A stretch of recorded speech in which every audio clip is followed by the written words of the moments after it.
GOP lawmakers have rejected every single Democratic proposal. They've even rejected the Republican plan proposal from Mitch McConnell. Michael, is yes a word not in the Republican vocabulary, and will the president address it tonight?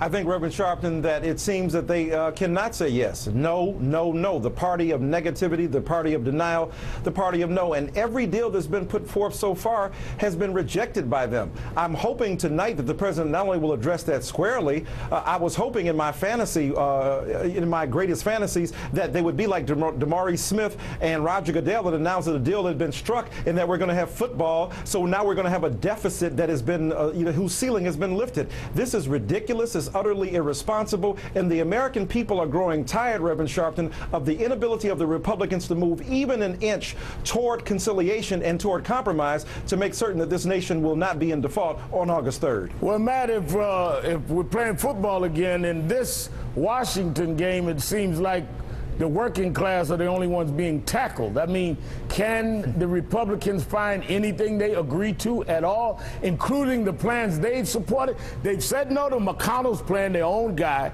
You've got now some Tea Party people saying no to what Boehner is even saying. I mean, do y'all have any control of your party to where we can get a consensus yes from Republicans on Capitol Hill? Well, I think, Reverend, that Republicans in the House actually are the only entity that has passed a bill.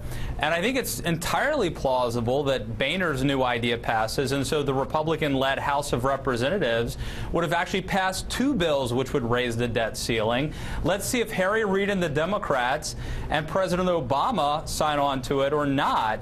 But look, I don't see this as a problem that is solely the responsibility of Republicans. I think everyone has to work together, and I think that the American public is getting fed up, but I don't think it's any one side that's to blame at this point. Wait a minute. So the fact that Republican congressmen came out this afternoon and said that Boehner just allowed a ceremonial vote on their package and poo-pooed it, and the fact that they say that his plan is not going far enough, I mean, you're trying to paint this rosy picture. You've been dealing with a civil war among Republicans that is really what has stalled this whole process. Boehner played golf with the president, seemed to be coming together, yanked back by the Tea Party. Then he went and had a private meeting with the president, yanked back by the Tea Party. Then he and Cantor went in, yanked back by the Tea Party. Don't act like that the Republicans have had this great tiptoe through the tulips. Every time it seems like there's a deal, it seems like the leadership get pulled back by the extremists on the Republican side.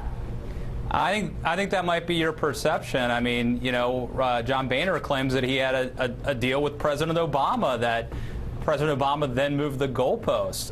Okay. Look, there is no doubt that there are some Republicans who, even now with the new plan, don't agree with John Boehner's proposal. You're never going to get everybody in your party. I think John Boehner can lose 23 to 25 Republicans, and the House could still pass his bill. Then we'll see if the Senate passes it and if Barack Obama vetoes it. You're never going to get everybody on board. But well, Christina, let me ask you, since the problem is my perception, maybe you have a better perception. Don't we seem to be in a position here where the deal keeps changing, and no matter what the deal is, they cannot get the Republicans to say yes? Well, no one's really said yes to anything that the other party has offered yet. There is not an actual bipartisan plan out there that everybody's endorsed. And I think what's important to look at is Boehner is not going to lose 20 to 25 Republicans. He could lose up to closer to 50 Republicans. And if that's the case, then he needs the Democrats, which is why I think that ultimately everybody is going to have to compromise in this. I think that you're going to hear the president talk about that tonight. He's probably going to endorse Harry Reid's plan. The final deal, Boehner knows that he cannot allow the nation to default on its debt. So they're going to have to find some sort of compromise. It's going to be pieces of all these deals put together. And of course, it's going to be at the last minute because this is Washington and this is how it's done. All right, let's turn the page to another issue because we're certainly going to be waiting to see what the president says tonight. Trouble brewing for Rick Perry, the Texas governor, speaking about gay marriage ruling in New York, said, quote, "That's New York, and that's their business, and that's fine with me." While Rick Perry hasn't announced he's running for president, he's seen by many to be the candidate to bridge the gap between Tea Party conservatives and the party establishment. Matt, Is Rick Perry in trouble with socially conservative Tea Party people who wouldn't like him saying it's fine with him that New York went that way? Or is he playing to the state rights party people that say, let every state decide on their own? I think Perry's position would probably be popular with most conservatives. I mean, despite the perception, I think most conservatives really don't care that much about the gay issue in terms of like caring about average gay Americans. It's a little different, you know, when government comes in and you start fighting over the marriage issue. I mean, he's taking a federalist position, which I think is actually very popular. The problem he's going to run into is the logistics of it, because what would happen is, what if somebody got married, a gay couple got married in New York and then moved to Texas, and then sued to have their marriage recognized in Texas? Right. So I think that philosophically, Perry's position would actually be popular, but in practice, it could run into some major problems down the road. What happens if it's raised in Iowa during the first of the states that we see primaries and the like? What happens there? Are the conservative Republican voters in Iowa as open-minded or non-caring about this issue? Dr. Dyson, what do you think? Is this something that could be a non-issue in conservative Iowa?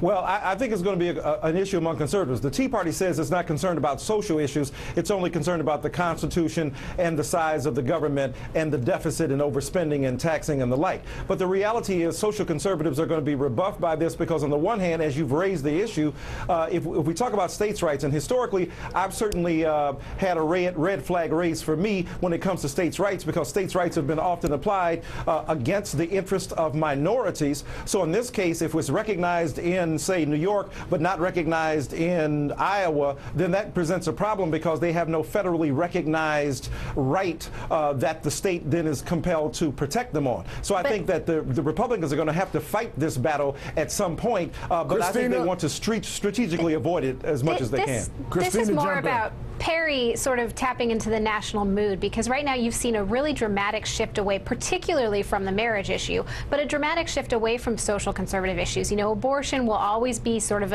a crucial test for Republican primary candidates, but right now you're seeing more and more polls show that as generational change happens throughout the country, people don't care as much about marriage, and Iowa is considering measures to look at the marriage issue. So I think that you're going to see a little bit of discussion about this, but this is a way for Perry to position himself as a bit of a national candidate, as a bit maybe moderate on an issue that more people are caring about less.